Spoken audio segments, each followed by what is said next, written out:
For this video, ito, update na tayo nitong Maya credit card. So, in the past month or weeks, nakita ko to sa mga ads, advertisement, YouTube or Facebook, at hindi pa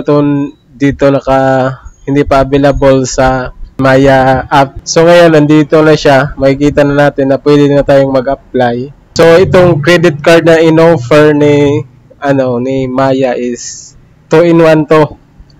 Kumbaga, hindi ka makapag-apply nito kung hindi ka member ng Landers.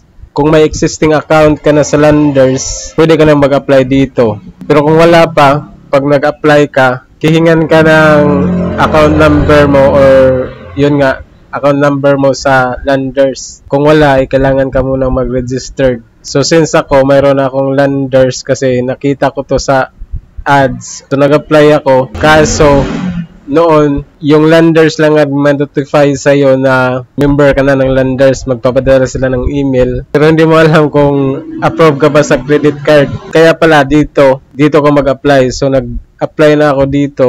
Nag-apply ako at ito yung next step. So ito yung mga information. Earn up to 5% cashback to Lander, 2% on dining and 1% everywhere else. So discounted Landers membership, no annual fee. Ito yung feature na other perk and use instantly use approved. So pag na-approve ka nito, magamit mo kaagad, set up spending limit anytime, track your points, etc. So ayan ang itsura niya.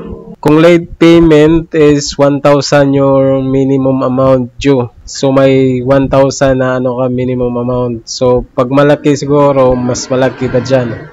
So over limit 750. Card replacement 400. So ayan. So nag-apply na ako dito, kaso hindi ako na-approve. We'll let you know once you become eligible.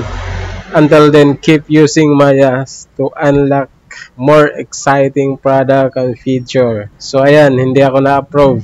So kayo, tignan nyo kung available na yung Maya credit card sa apps nyo, mag-apply kayo, baka ma-approve kayo.